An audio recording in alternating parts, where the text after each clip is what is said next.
Oke, mari kita bedah ini. Anda udah ngumpulin banyak banget sumber menarik, catatan dari Claude, Gemini, Perplexity, macam-macam. Dan semuanya coba jawab satu pertanyaan besar.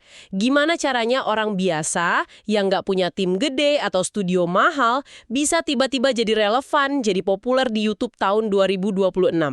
Misi kita sekarang adalah nyaring semua info ini, nemuin polanya, dan ngasih strategi inti yang beneran manjur. Ini bukan lagi soal hoki, tapi soal strategi yang udah berevolusi total. Tepat. Dan kata berevolusi itu kuncinya. Ini bukan perubahan kecil-kecilan, tapi pergeseran yang fundamental. Dulu kan orang ngerasa harus nunggu petir keberuntungan nyambar gitu ya. Sekarang, ini lebih tentang gimana kita paham cara kerja mesin di balik YouTube dan ngasih bahan bakar yang pas. Dan sumber-sumber yang Anda kumpulkan ini ngasih gambaran yang jelas banget soal mesin itu sekarang.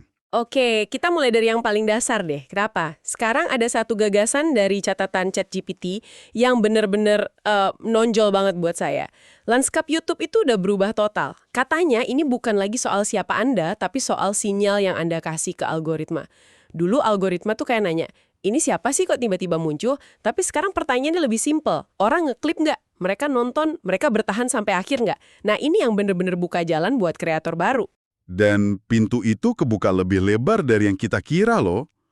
Catatan dari Gemini bahkan nyebut periode ini sebagai easy mode. Jadi ternyata YouTube itu punya tim internal yang fokusnya emang ngebantu kreator kecil. Mereka sengaja naruh video dari kanal, katakanlah 200-600 pelanggan, langsung di beranda pengguna. Disandingin sama video dari kanal jutaan pelanggan. Ini kan nggak pernah terjadi sebelumnya. Jadi hambatan buat ditemukan itu jauh lebih rendah sekarang. Tunggu, easy mode? Apa itu nggak terlalu bagus buat jadi kenyataan? Maksud saya, pada akhirnya kan video dari MrBeast pasti bakal selalu menang lawan kanal 200 subscriber.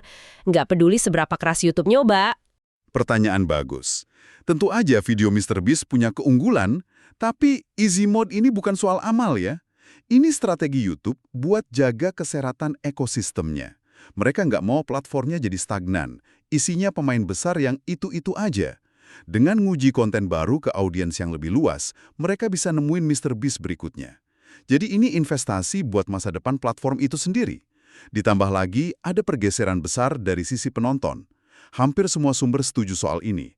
Orang-orang tuh mulai capek sama konten yang terlalu sempurna, terlalu dipoles, yang rasanya kayak iklan. Mereka nyari sesuatu yang lebih nyata. Jadi ini soal keaslian yang mentah. Dan teknologi juga dukung kan? Catatan dari ChatGPT sama Kimi nyorot soal ini.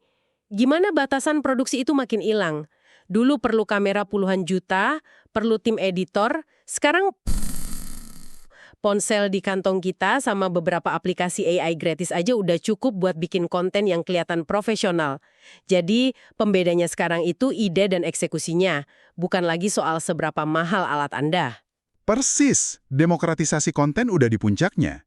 Sekarang satu-satunya penghalang nyata itu ya ide yang bagus dan kemauan buat eksekusi secara konsisten.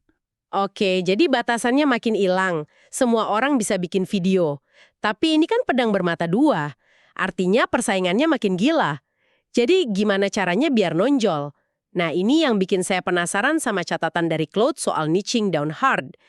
Kayaknya ini bukan cuma soal konten tapi juga soal milih audiens kita dari awal. Tepat sekali. Niching down hard atau milih ceruk pasar yang super spesifik itu cara paling efektif buat ngirim sinyal yang jelas ke algoritma. Coba bayangin, kalau Anda bikin vlog perjalanan umum, algoritma kan bingung mau rekomendasiin video Anda ke siapa. Tapi kalau Anda bikin kanal tentang memperbaiki Game Boy antik atau menjelajahi mall terbengkalai di Ohio, algoritma langsung tahu, ini buat audiens X. Saat Anda coba nyenengin semua orang, akhirnya Anda malah nggak benar-benar nyambung sama siapa-siapa. Masuk akal, masuk akal. Jadi di dalam ceruk spesifik ini, konten kayak apa yang paling berhasil? Catatan dari Gemini nyorot 3 format mentah yang performanya luar biasa. Pertama, gaya perjalanan atau vlog, tapi yang sama sekali nggak dipoles. Mereka ngasih contoh Sam Sulek yang cuma ngerekam aktivitasnya di gym pakai ponsel. Nggak ada skrip, nggak ada lampu mewah. Justru kenyataan inilah yang ngebangun audiens yang setia banget. Format itu berhasil karena menghapus jarak.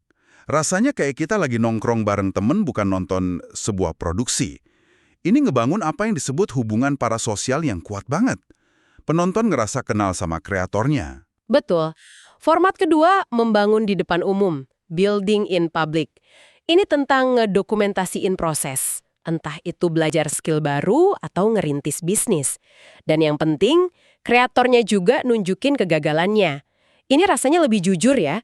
Kita kayak ikut investasi secara emosional di perjalanan mereka. Tentu, karena itu ngerefleksiin perjuangan penontonnya sendiri. Dan format ketiga yang disebut game ini, solusi berbasis ahli, juga menarik. Ahli di sini bukan berarti harus punya gelar PhD loh. Anda cuma perlu tahu 20% lebih banyak dari audiens Anda. Video sederhana gaya papan tulis yang mecahin satu masalah spesifik itu efektif banget karena langsung ngasih nilai. Yang menarik adalah, semua format ini walau beda-beda, intinya sama. Keaslian dan keterhubungan. Nggak ada yang jualan mimpi yang nggak terjangkau. Semua nunjukin proses yang berantakan dan nyata. Ini nyambung sama temuan Perplexity tentang konten yang didasarin perjuangan yang relevan. Mereka kasih contoh video seorang pria usia 30-an yang kejebak di kerjaan buntu. Video itu viral, bahkan dapat banyak donasi, karena jutaan orang ngerasain hal yang sama. Dan ada satu tren lagi yang bikin batasan itu makin runtuh, yaitu konten tanpa wajah, faceless content, yang disebut oleh Perplexity dan Kimi. Ini bisa berupa kompilasi musik jazz dengan latar video pemandangan, atau video penjelasan strategi PowerPoint pakai grafis, bahkan kanal petualangan keluarga di mana fokusnya itu aktivitasnya, bukan muka mereka. Ini ngebuktiin kalau inti dari YouTube itu penyampaian nilai, entah hiburan, edukasi, atau emosi. Dan wajah Anda nggak selalu jadi syarat utama buat nyampein itu. Ini buka pintu buat banyak banget orang yang punya ide bagus, tapi nggak nyaman tampil di depan kamera. Oke, konten udah oke, niche udah spesifik, tapi masalahnya tetap sama, gimana orang nemuin kita? Nah, soal ini hampir semua catatan yang Anda kumpulin nunjuk ke satu hal yang sama. Katanya, jadi cheat code pertumbuhan sekarang. YouTube Shorts. Ini adalah perubahan permainan paling signifikan dalam beberapa tahun terakhir. Shorts itu fungsinya kayak etalase toko yang narik orang masuk, seorang penonton bisa aja kepincut sama video 60 detik Anda, terus algoritma bakal mulai nguji video panjang Anda ke mereka. Dan bagian terbaiknya, seperti yang dibilang ChatGPT, Anda nggak perlu subscriber buat jadi viral di Shorts. Ini murni soal ditemukan sama algoritma. Jadi Shorts itu pintu gerbangnya. Tapi gimana cara kerjanya secara strategis? Bukan sekedar upload video pendek doang kan? Tentu bukan. Catatan dari Kimi ngejelasin ini dengan baik banget. Sebagai strategi corong, Anda bisa pakai Shorts sebagai trailer buat video panjang Anda. Atau yang lebih cerdik, bikin cliffhanger di akhir short yang bikin penonton penasaran. Jadi mereka kedorong buat ngeklik video panjang Anda yang udah dimonetisasi. Saat penonton pindah dari Shorts ke video panjang, itu sinyal yang kuat banget buat algoritma. Itu nunjukin kalau konten Anda semenarik itu sampai bisa ngubah perilaku nonton seseorang. Itu cerdas sekali. Jadi Shorts narik mereka masuk, tapi video panjang yang bikin mereka bertahan dan ngasilin uang. Tapi sebelum kita sampai sana, ada satu langkah krusial yang sering dilewatin. Dan jujur, bagian dari catatan Gemini ini kayak nampar saya, yaitu pentingnya pengemasan, packaging, sebelum produksi. Ah, ya. Ini perubahan pola pikir yang fundamental. Bener, saya sering banget ngabisin waktu berhari-hari buat riset sama syuting, baru di akhir mikir, oke, judulnya apa ya?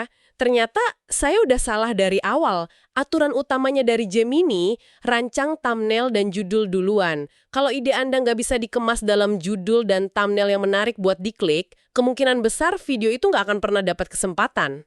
Tepat.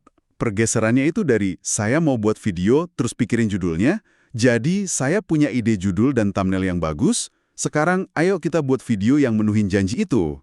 Gemini ngasih contoh reframing yang bagus. Judul perjalanan saya ke Thailand itu ngebosenin. Tapi Thailand mengejutkan kami dengan cara yang tak terduga. Itu bikin penasaran. Judul kedua ngejanjiin sebuah cerita, bukan cuma laporan perjalanan. Disinilah struktur penceritaan storytelling jadi raja. Hampir semua sumber dari Gemini, Kimi, sampai DeepSeek nekenin betapa krusialnya hook atau kaitan di 15-30 detik pertama. Video harus langsung menuhin janji yang dibuat judul dan thumbnailnya. Tentu. Gemini bahkan ngasih kerangka yang simple banget tapi kuat. Kerangka but so, atau tetapi jadi.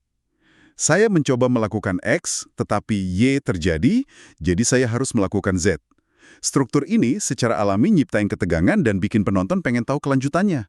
Ini jauh lebih menarik daripada narasi datar, saya melakukan X, lalu saya melakukan Y, lalu saya melakukan Z. Sederhana banget, tapi kalau dipikir-pikir hampir semua film bagus pakai struktur ini ya. Benar, karena ini dasar dari penceritaan yang nyiptain momentum. Kimi bahkan bawa ini ke tingkat selanjutnya. Struktur yang menang sekarang tuh bukan cuma hook aksi meningkat, puncak. Tapi hook aksi meningkat, konflik, kebangkitan, aksi meningkat, puncak. Penambahan elemen konflik di mana semua rasanya gagal dan kebangkitan di mana pahlawan nemuin solusi baru itu bikin video jadi nggak terduga. Ini drastis ningkatin waktu tonton karena penonton nggak bisa nebak apa yang bakal terjadi. Dan algoritma ngelihat orang nggak drop off di tengah-tengah. Itu sinyal emas. Oke, ini semua kedengeran hebat dalam teori. Tapi, apa ini beneran berhasil buat orang biasa? Dan mungkin pertanyaan yang lebih penting buat sebagian orang, berapa banyak yang bisa mereka hasilin? Nah, sumber dari Perplexity ngasih beberapa contoh nyata yang terus terang angkanya cukup gila. Ini bagian yang sering bikin orang skeptis, tapi datanya emang ada. Persis. Ada Ian, seorang pekerja Dojo 11. Dia bikin konten yang jujur banget soal perjuangan finansialnya, dan dia ngasilin sekitar $25.000 per bulan dari AdSense sama donasi. Terus ada Nero Knowledge, kanal filosofi yang cuma pakai papan tulis, ngasilin sekitar $9.500 per bulan. Angkanya gila sih, tapi yang bikin saya penasaran, Ian si pekerja 7-Eleven sama Nero Knowledge yang bahas filsafat kan beda banget. Apa benang merahnya? Nah, ini pertanyaan yang penting banget. Yang menarik dari contoh Ian dan Nero Knowledge adalah keduanya ngejual hal yang sama, kejelasan. Ian ngasih kejelasan soal perjuangan finansial yang nyata, sesuatu yang dirasain banyak orang, tapi susah diartiin. Sementara Nero ngasih kejelasan soal ide-ide filosofis yang rumit. Keduanya ngambil sesuatu yang kabur dan ngebuatnya jadi bisa dipahami. Ini nilai yang dicari banget sama penonton. Wow, saya nggak lihat dari sudut pandang itu. Dan skalanya bisa lebih gede lagi.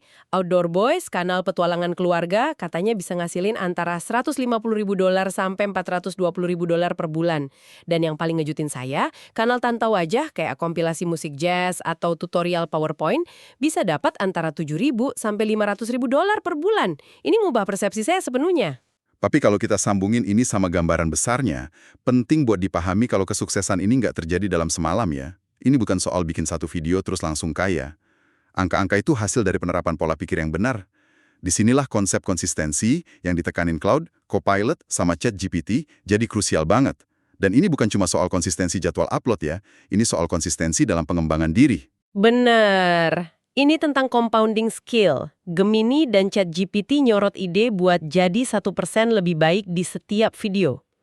Mungkin di video ini Anda fokus di desain thumbnail yang lebih baik, di video berikutnya Anda coba benerin cara penyampaian, di video setelahnya Anda belajar satu teknik editing baru.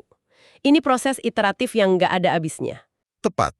Ini kayak belajar main gitar atau pergi ke gym. Video pertama Anda itu kayak pertama kali angkat beban, pasti kaku dan aneh.